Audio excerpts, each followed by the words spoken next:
Bonjour et bienvenue à ce tutoriel pour expliquer le nouveau projet sur les dieux grecs. Donc, si on retourne en arrière, les croyances grecques à l'époque de l'Antiquité, c'était que, comme plusieurs cultures de l'époque, ils croyaient en plusieurs dieux. Donc, c'était une religion qu'on pourrait nommer polythéiste, c'est-à-dire qu'ils croient en plusieurs dieux. Une de ces religions-là, donc, qui est parmi les plus connues et celle qui nous est restée dans notre culture, c'est celle des Grecs. Leur panthéon, donc le regroupement de dieux, c'est composé à la base de 12 divinités qui résident sur le mont Olympe. Et on en connaît vraiment plusieurs de ces divinités-là. Ce qu'il y avait de particulier, c'est qu'il y avait l'aspect d'humain, mais avait des pouvoirs et des caractéristiques qui leur étaient propres. Donc, à gauche, dans la colonne, on voit le nom des dieux grecs. On a par exemple Zeus et son équivalent pour les Romains, Jupiter. C'est le maître des dieux et du ciel. Notamment, lui, il pouvait lancer des éclairs. Et quand on pensait au ciel, on pensait à Zeus. C'était son domaine à lui, son lieu. Sinon, il y en a d'autres que vous connaissez peut-être, comme Apollon, qui était le dieu des arts et de la beauté masculine. Poséidon, qui est assez connu aussi, qui est Neptune pour les Romains. Le dieu des mers et des tempêtes, donc on pouvait créer des tempêtes. Évidemment, lui, son domaine, c'était la mer. Il y a aussi, par exemple, Arès, qui était le dieu de la guerre et de la vengeance. Hadès, qui est le dieu des enfers.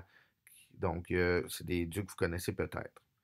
Le but de ce projet-là, c'est que vous allez devoir évidemment créer votre propre divinité avec ses pouvoirs et son domaine.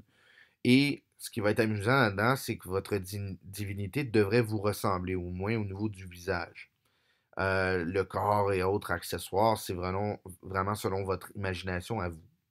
Les étapes du projet, ben, c'est que, premièrement, à vous fiant à la liste des dieux qu'on a vus, on peut identifier un pouvoir et un domaine de votre choix. Exemple, tu sais, Zeus, lui, son pouvoir, c'est de lancer des éclairs, puis son domaine, c'est le ciel. Donc, vous, dans votre création, vous devez choisir un domaine et un pouvoir. Donc, tu es le dieu de quelque chose, tu vis dans cet endroit-là, puis ton pouvoir, c'est... Il faut que ça soit représenté en dessin, il faut qu'on le voit, ça. Vous allez devoir vous dessiner donc en divinité en représentant votre domaine et vos pouvoirs. Vous devez prendre une photo de vous-même avec votre iPad pour vous y référer. D'ailleurs, c'est ici un projet qu'on va pouvoir faire du calcage et vous reproduisez votre dessin sur l'orientation paysage de la feuille.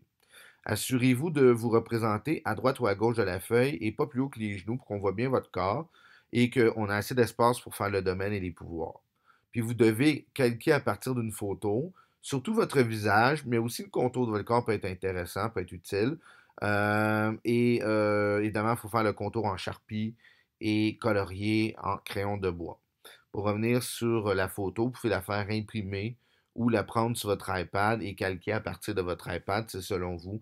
Mais c'est sûr que c'est un petit peu plus difficile à partir du iPad. Mais si vous avez accès à une imprimante à la maison, vous pouvez faire imprimer la photo. Et comme vous allez voir dans l'exemple que je vais vous montrer, il y a moyen là, de faire du calcage. Moi, j'ai pris l'exemple de la photo imprimée. Donc, voici le dessin que ça donne. Donc, ce qui me ressemble vraiment, c'est évidemment au niveau du visage. Je me suis mis un dieu, un corps de dieu grec. Je me suis mis des cheveux, évidemment, j'ai pas de cheveux comme vous le savez bien. Et j'ai aussi mis, dans le fond, visuellement, les éléments qui montrent mon pouvoir ainsi que mon domaine. Donc, j'ai pas donné de nom, mais c'est un dieu qui est le dieu de la métallurgie et des gens donc qui travaillent les métaux. Donc, par exemple, des forgerons. Je pourrais être le dieu des forgerons.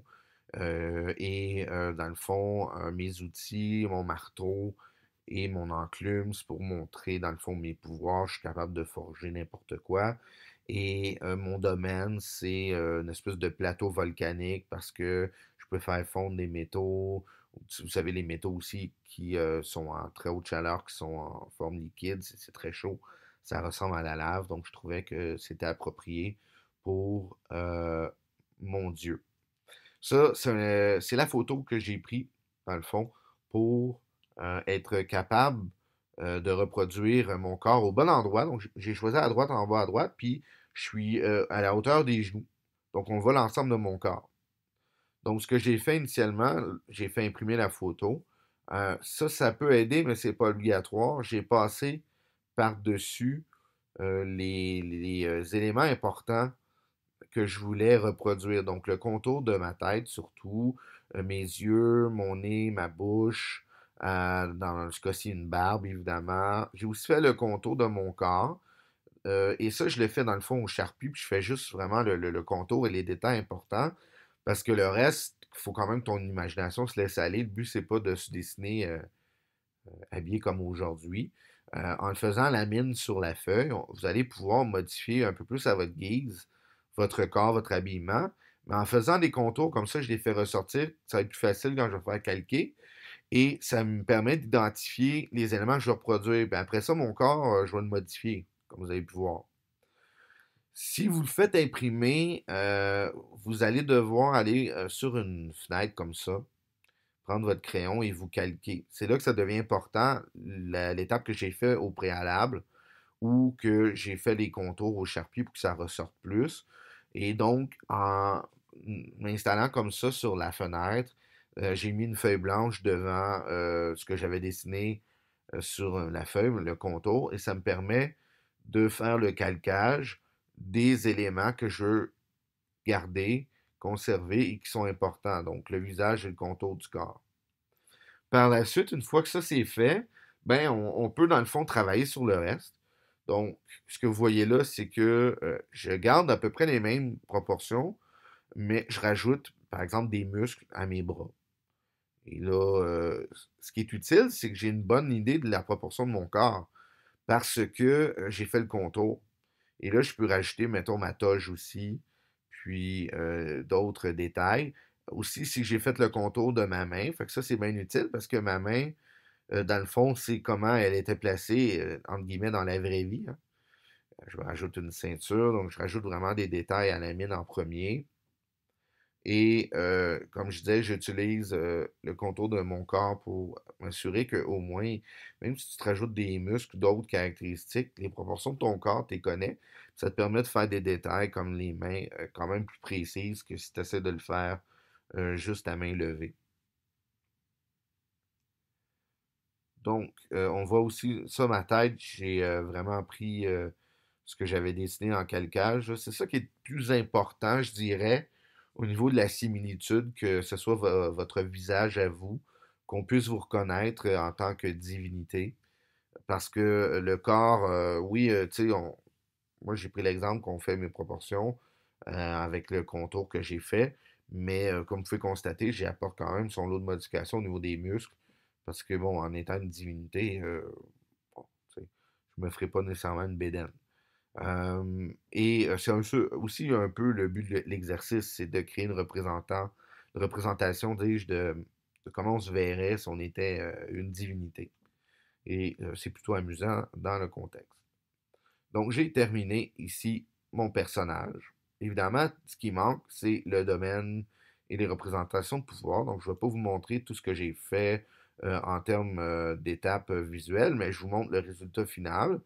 Donc, j'ai un enclume, un marteau qui est apparu dans ma main. J'ai créé à l'arrière les volcans et ça va être important aussi de travailler un peu la distance, hein, parce qu'on crée un domaine. Donc, il faut montrer que c'est un espace qui est vaste. Si vous avez des questions par rapport à ça, je vais vous donner des trucs. Il y a aussi des tutoriels pour y aller voir sur YouTube pour travailler ce qu'on appelle la perspective, là, l'espèce d'effet de trois dimensions de grandeur. Là. On voit quand même que les montagnes à l'arrière sont à l'arrière et sont beaucoup plus loin.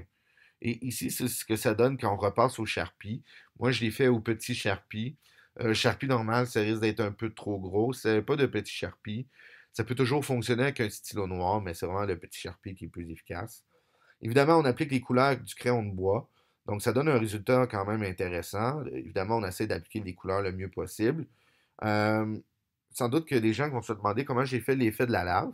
Si vous voulez faire un effet de clarté dans quelque chose, vous devez appliquer votre couleur pâle en premier, puis après ça, appliquer les couleurs plus foncées, comme dans ce cas-là, l'orange et le rouge par-dessus le jaune. Donc, ça donne un effet ici comme si la lave était un peu plus illuminée. Et j'ai rajouté des détails comme la lave et la boucane euh, de l'autre volcan en arrière à gauche. Et je me suis rajouté des cheveux, évidemment. Donc voilà, c'est le résultat. du projet. Maintenant, au niveau de la grille d'évaluation, ça va ressembler un petit peu à ça. Donc, il y a le respect des consignes qui est le premier critère en général au niveau de votre création, c'est-à-dire que tu dois inclure tous les éléments. Donc, tu sais, tu dois inclure le fait que tu aies ton visage reproduit, que tu aies représenté tes pouvoirs ou ton pouvoir, ainsi que ton domaine. Donc, c'est un respect des consignes globales. Après ça, on a trois fois efficacité des gestes transformateurs. Le premier, c'est vraiment pour si tu as été capable de te reproduire toi-même, donc plus spécifiquement ça. Le deuxième, c'est au niveau du paysage et des pouvoirs. Donc, si ça a été bien reproduit, je vous invite à prendre un paquet d'outils qui peuvent vous être utiles. Ça peut être tout simplement des règles, tout outil vraiment qui peuvent être utiles. Euh, le troisième, efficacité des gestes transformateurs, c'est tous les autres outils comme crayon de bois et Sharpie. Et finalement, réalisation authentique, c'est au niveau de la qualité de votre originalité, donc des points généralement qui sont assez faciles à aller chercher là. Sur ce, ben, je vous souhaite un bon travail et surtout amusez-vous à bien vous représenter. Je pense que c'est un travail qui peut être très amusant.